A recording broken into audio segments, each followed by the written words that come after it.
बिस्मिल्लाहिर्रहमानिर्रहीम। अस्सलामुअलैकुम वरहमतुल्लाहि वबरकातुहू। आज हम एक नहायत अहम मौजू पर गुफ्तगू करेंगे और वो है तक़वा।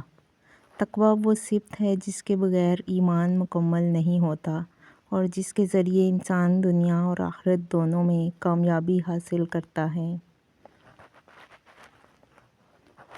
तक़वा का लुग़वी मायने है बचना, परहेज़ करना, ढाल बनाना। शरीयत की इस्तिलाह में तक़वा का मतलब है अल्लाह ताला के अहकाम पर अमल करना और उसकी नाफरमानी से बचना, इस खौफ और यकीन के साथ कि अल्लाह हमें देख रहा है। अल्लाह ताला कुरान मजीद में फ़रमाते हैं, ऐ ईमान वालो, अल्लाह से डरो जैसा कि उससे डरने का हक़ है, और तुम्हें मौत ना आए मगर इस हाल में कि तुम मुसलमान हो। ये आयत हमें बताती है कि तक़वा कोई मामूली चीज़ नहीं बल्कि ज़िंदगी का मकसद है। अल्लाह ताला फरमाते हैं, बेशक अल्लाह के नज़दीक तुम में सबसे ज़्यादा इज़्ज़त वाला वो है जो सबसे ज़्यादा मुत्तकी है। यहाँ वाज़े कर दिया गया है कि अल्लाह के नज़दीक इज़्ज़त दौलत, हसब नसब या शोहरत से नहीं बल्कि तक़वा से है।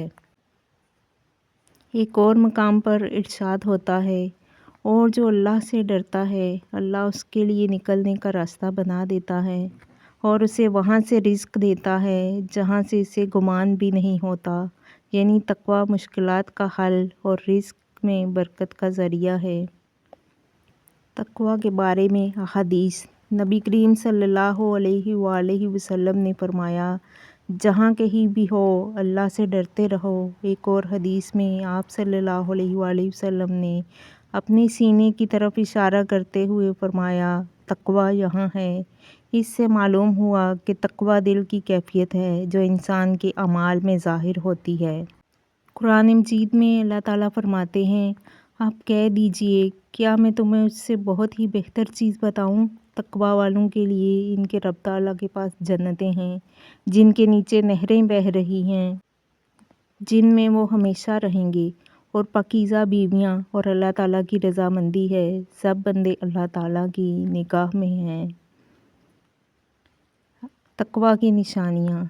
तन्हाई में भी गुनाह से बचना, फ़राइज़ की पाबंदी करना, ज़ुबान, आँख और दिल की हिफाजत करना, हलाल रिज़्क की कोशिश करना, लोगों के हकूक़ अदा करना।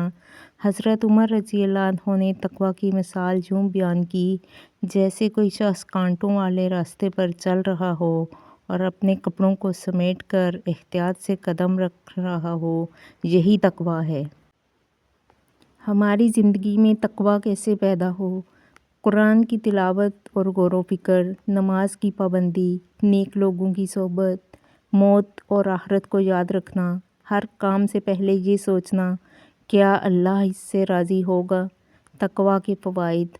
दिल का सुकून, मुश्किलात में आसानी, रिज़्क में बरकत, गुनाहों की माफ़ी, जन्नत की खुशखबरी। अल्लाह ताला फरमाते हैं, बेशक मुत्तकियों के लिए बाग़ात और नेमतें हैं। जिस हाल पर तुम हो इसी पर अल्लाह ईमान वालों को ना छोड़ देगा जब तक कि पाक और नापाक को अलग अलग ना कर दे, और ना अल्लाह ताला ऐसा है कि तुम्हें गैब से आगाह कर दे, बल्कि अल्लाह ताला अपने रसूलों में से जिसका चाहे इंतखाब कर लेता है। इसलिए तुम अल्लाह ताला पर और उसके रसूलों पर ईमान रखो। अगर तुम ईमान लाओ और तक़वा इख्तियार करो तो तुम्हारे लिए बड़ा भारी अजर है।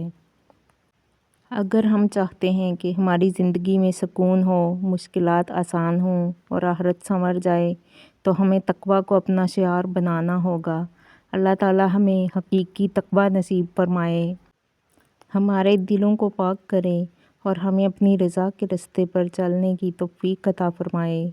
आमीन या रब्बिल आलमीन। अच्छी बात को फैलाना सदका जारिया है। वीडियो को ज़्यादा से ज़्यादा लाइक करें, शेयर करें और रोज़ नई अहादीस के लिए चैनल को फॉलो करें। बहुत शुक्रिया। अल्लाह हाफ़िज़।